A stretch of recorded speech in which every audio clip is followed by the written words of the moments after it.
Oh, that's just the sweet sound of literature. Wait, let me do something. Much better. Yeah, so no video after 7 months, and I finally come back with a video about the Ow! About the Five Nights at Freddy's novels. I make great decisions, but you may be wondering why I'm making a video on these novels. They're like, actually, how old are they at this point? Let me check right now. I'm literally googling it right now. Oh my god, so the last book in the trilogy actually came in 2018. What's that? That's like 6 years ago. So I'm a couple years late. So you may be wondering, why am I making a video on these old books? Well, because I miss them. And, you know, with how confusing Five Nights at Freddy's is right now. Hello once again, theorists. Welcome to MadPad Plays. Today we are playing the scariest game of all creation. Probably never heard of it.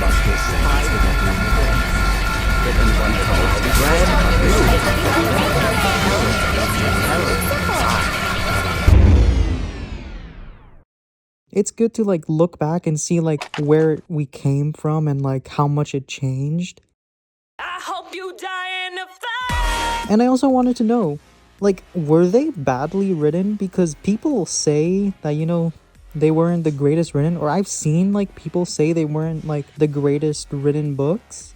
Well, obviously they're not the greatest written books, but some people said like they're like badly written. And I just wanted to like check that out because I remember really liking them. I'm not gonna lie to you, I really liked these books. So, were they all bad? Or is an animatronic battle royale something that we actually need to see in a future game? Yep, that is not a joke. That's something that happens in the Twisted ones. Okay, so right now I need to admit something. I didn't read the actual novels. I read the graphic novels. And I have my reasons. For one, because the novels would have just took way too long, which didn't really matter anyways. This video already took months. And two, I needed pictures to put in this video. What am I gonna do? Just put a picture of an empty office the whole time?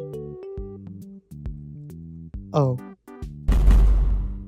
And to be honest, the graphic novels aren't like that bad. Like, there are some weird shots for sure, like very just not good looking shots, but there are some good like scenes too, mainly in the later graphic novels, because the first Silver Eyes one, I don't know about that. So after each book I'll be giving like a rating and see how good these books actually were.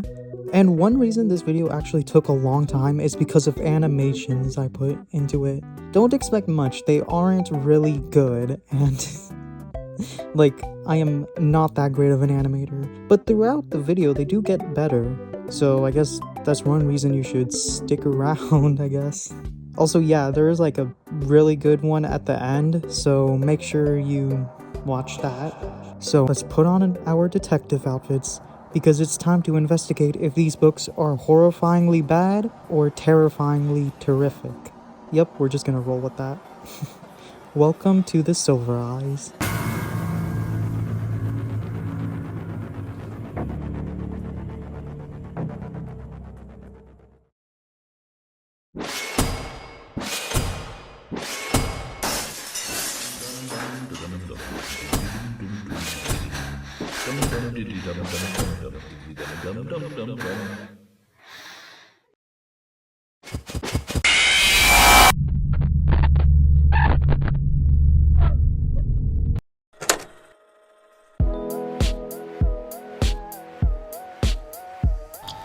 So we start off with Charlie visiting her childhood home and sees Ella, Theodore, and Stanley. Stanley definitely seems like he has seen things. Bro looks like he just got traumatized by something. Oh my god. And somehow Ella looks brand new. I know Stanley is very jealous. And then it flashbacks to Charlie hanging out with her dad who's like working. So then Charlie leaves and Stanley is devastated. And then she goes to the Hurricane Diner. I feel like there's a meaning behind why it's set in Hurricane, but like, it just feels so random. Like, why Hurricane? She meets her childhood friends, Carlton, John, and Jessica, and the other friends aren't introduced yet. And John looks dead inside. They talk for a while and then talk about Michael, who died. Wee woo, wee woo. I don't know why I made that noise. Wee woo, wee woo. Sorry, that's my suspicious alarm because that seems a little suspicious. What does that mean? So John's publishing a book and there's like a couple awkward silences and then they talk about Freddy's. You know, whenever there's an awkward silence, I always just bring up Freddy's. That fixes everything.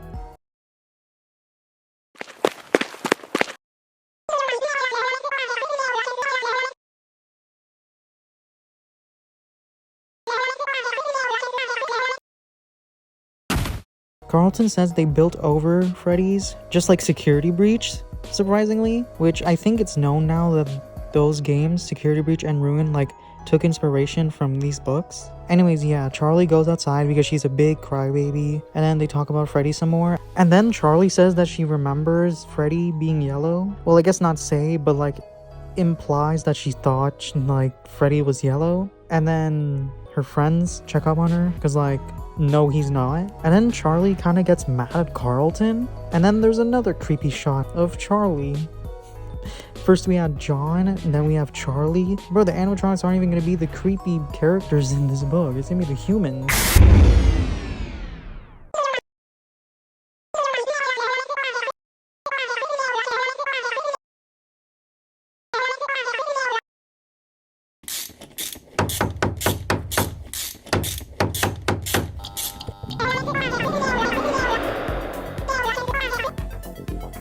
You know what's a great way of starting a new chapter? Vandalism. So the whole friend group goes to a mall that's built over the original pizzeria. Like Security Breach. Then they find the Carlton writing and actually find the pizzeria. And then we get the money shot of the whole graphic novel, the robots. Yeah, they look pretty good. My favorite one is actually Bonnie. He was my favorite FNAF character. So it does make sense. Foxy is in a different room. Yeah, that's right, a different room. He has his own room this time instead of just like a closet thing. They really give him an upgrade. And then they all run out because Carlton is kinda dumb. Flashback sequence.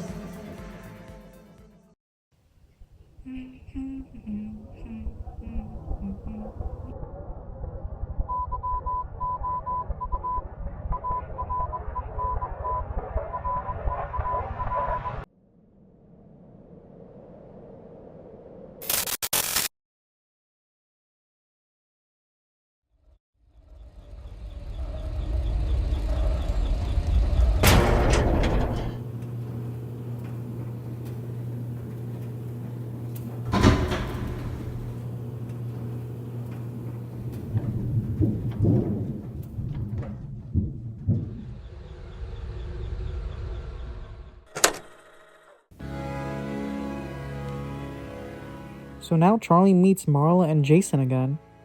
Damn. Jason's kind of a gamer. They meet at the diner, and this time Lamar is there. And then they go to a gathering that's there for like remembering Michael, and then talk about Freddy's again. You know what I said? The remedy to all awkward silences. And Charlie and John goes to Charlie's old house. And then they talk about what happened to Michael. Oh.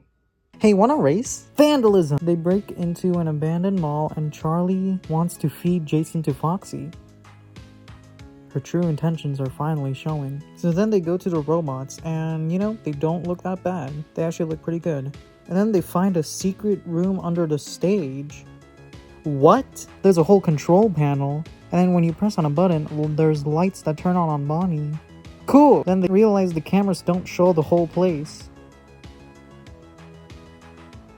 I think he wants to kill Charlie. So then Marla leaves Jason alone. What a real nice older sister. Very responsible. Jason finds a drawing. It's Spring Bonnie holding a kid's hand, but when he looks away and looks back at the drawing, there's no hand holding and the kid looks kinda sad. Charlie hides in Pirate's Cove, which it's pretty stupid. And then Foxy attacks her because Marla hit a button that makes Foxy attack Charlie. Why is that a thing? So then they all leave and sleep at Jessica's hotel.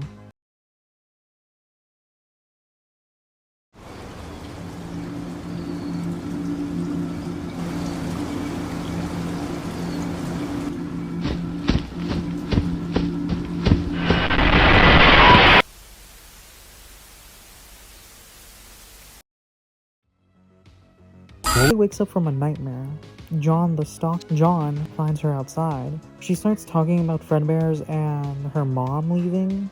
Actually, now that I think about it, who was Henry's wife? It's like the same thing with William's wife, like we haven't really seen much of them. And then she talks about Sammy.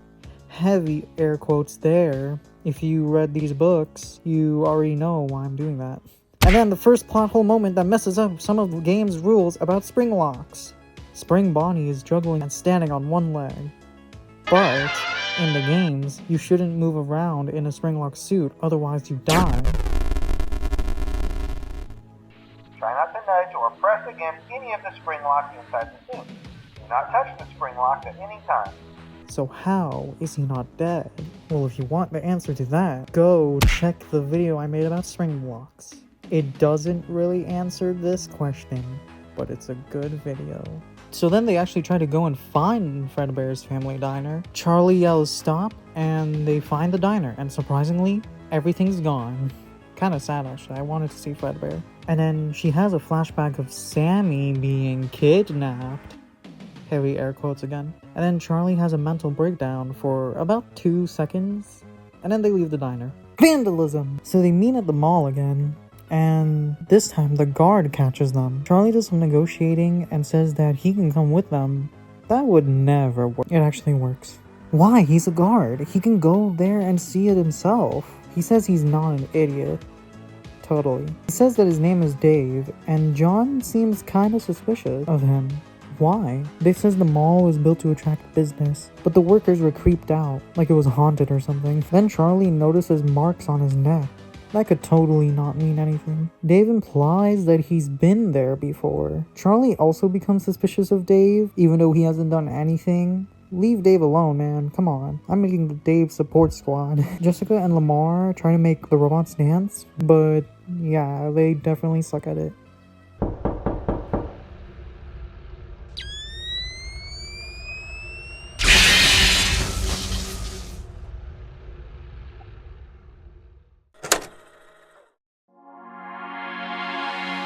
And then Dave actually does it right. Now that's making me a little suspicious. Carlton tells Jason to electrocute himself and then leaves. God, I love telling children to kill themselves. And then the drawings start to bleed.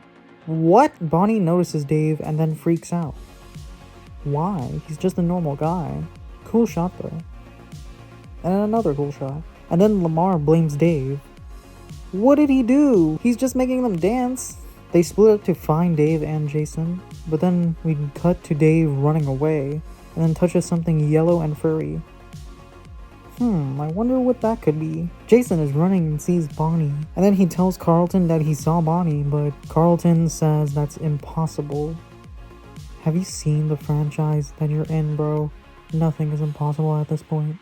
And then Spring Bonnie just takes him away. Oh wow, I totally didn't see that coming. Totally. Yeah. And now Jason has just developed childhood trauma. So everyone else finds him and then they take him and run. And then they all forget Carlton. Jason tries to explain, but then no one listens to him. And instead of going back and trying to help Carlton, they all go to his dad and tell him what happened. Motion trigger. Entryway vent.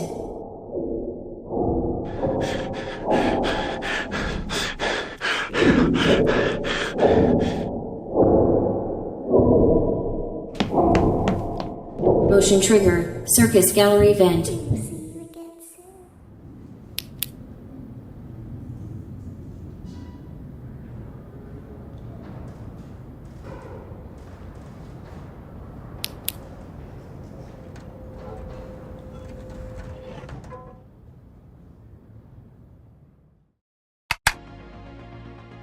So they all meet with his dad, who luckily is a police officer. He says it's all a big prank. Very funny. Obviously, they're very surprised because this has to be like the most elaborate prank ever. And Marla even said that Jason saw him disappear. And then he gets mad at them, especially Charlie. He said that he did arrest someone in the past and he thought that was the main killer. Like, he knew it, but he didn't have any proof that it was like the main killer. I'll just say William Afton. It's William Afton. He didn't have any proof of it. And the silhouette looks pretty similar to someone else. Nah. So they all sleep at his house now. Charlie wakes up and immediately sees Clay and his wife arguing. She's mad that Clay isn't doing anything to find Carlton. Rightfully so. Like, his son went missing and he's just not caring. Clay then talks about Michael's blood being streaked across the floor. Everyone else feels uncomfortable in the room, and Clay finally calls someone to tell them to go find Carlton. Yeah, don't do it yourself. Call someone else to do it. Kinda cool shot of robots, though. So the police officer that goes to find Carlton dies from Spring Bonnie. He was just waiting there for someone to come in, I guess. And then it cuts to Charlie and John at their childhood home, and they talk about closets. This, friends, is how you do a foreshadow. They start to look through childhood pictures and talk about Henry not doing the killing, even though a lot of people thought that he was, which makes sense. He would be the suspect. He was like the owner and everything, and made the robots. Charlie does say that Henry wore a yellow bear suit, but the murderer used a yellow bunny suit, so it's fine.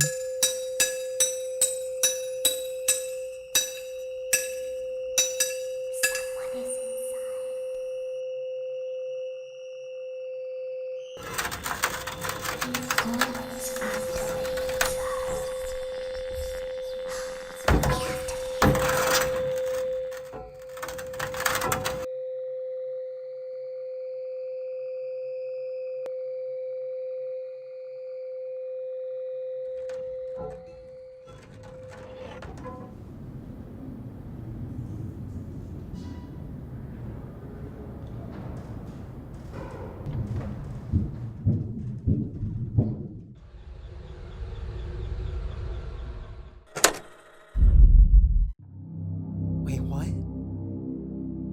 That's weird.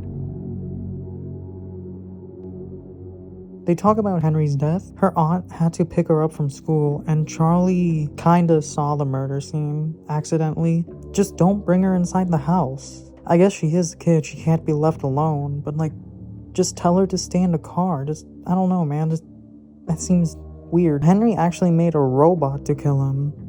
Very creative. John finds a picture of Henry in a bear suit and someone else in a rabbit suit. I wonder who that could be. So Marla loses Jason again. We finally find out what happens to Carlton. Turns out he's just in a big Springlock suit.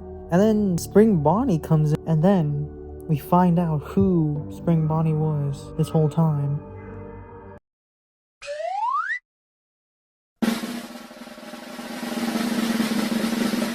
Dave? He tells Carlton not to speak and explains the whole Springlock mechanic. He shows that he's scarred from like an old Springlock accident. How did he survive? The rest of the group find the door to Freddy's, but someone welded it shut. Luckily though, Charlie knows a way in through a skylight and finds a vent to the skylight thing. How did Jason find the vent? There's no way he knew where the vent was. So they go in through the skyline and start looking for Jason and Carlton. Half of them go into the control room, the other half goes into the other control room. So it turns out Jason was actually in one of the control rooms, the one that Marla's group was going to. Lamar sees the guard and warns Charlie. Can you see me?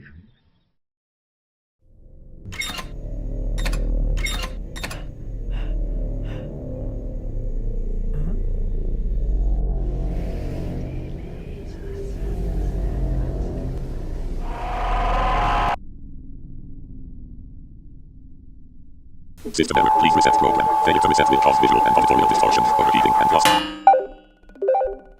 Marla, Lamar, and Jason look at the cameras, and Bonnie is gone from the stage. Charlie sees Carlton on the cameras and goes to look for him, which is kind of stupid because there are killer robots out on the loose, but do weird thing, I guess. And then she unintentionally locks John and Jessica in the control room. Turns out it's just stuck. She runs and then she bumps into Bonnie because for some reason she didn't see a big giant bunny robot in front of her. She runs into the bathroom and looks out from the stall, and Bonnie stares right at her. She then looks under the stall and Bonnie looks at her again. She then manages to run out of the bathroom and finds the room where Carlton is in. She frees him from the suit, and Carlton seems very nauseous and tells Charlie that Dave's the killer. And then they both look at Golden Freddy. So now Foxy leaves Pirate Cove, and Marla's room wasn't locked. Foxy breaks in and then takes Jason for some reason. Looks like he's actually gonna eat him like Charlie wanted.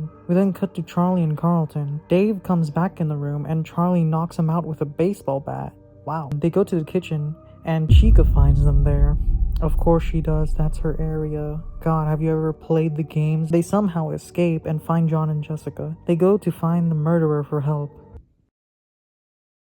Golden Freddy is gone this time, and Jessica finds a dead body. They wake up Dave, and Charlie gives him the spring Bonnie hat and said her dad trusted him. Get to asking for help already. We then cut to Carlton's dad looking at files about Dave and sees that he's the guard of the mall. Then we cut back to Jason being in Pirate's Cove. Jason's scared and runs out of the cove and runs into Marla and Lamar. They all run in the middle of the party room, and then Freddy finds them. Finally, he's here. John leaps at Freddy and knocks him down. They run and get caught by Chica. Charlie becomes a spider and goes on the walls. What the hell? She finds a wire and shocks Chica. They run into the dining room and Foxy is there. She makes Foxy chase her, basically distracting him, and she hides behind an arcade. Foxy eventually finds her, and John does a superhero kick to Foxy.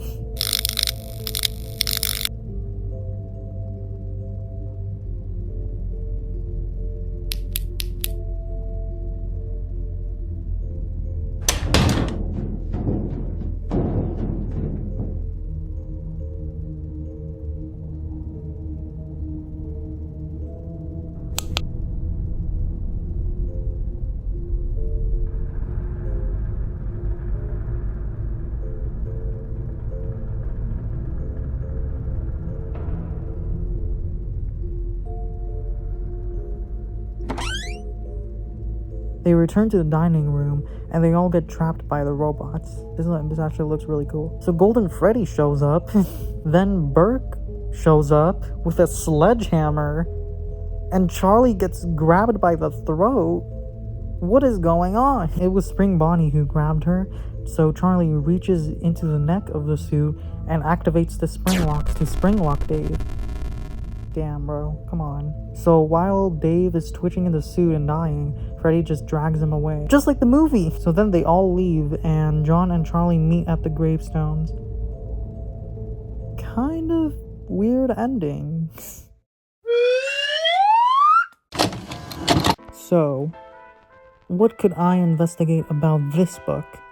Well, it was pretty nice, and the artwork could use some work though. There's some shots that just look really off. And to me, in this book, the humans don't really look that good, but the robots look really cool. And overall, it was pretty nostalgic, so again, I think like 7 out of 10 would be good.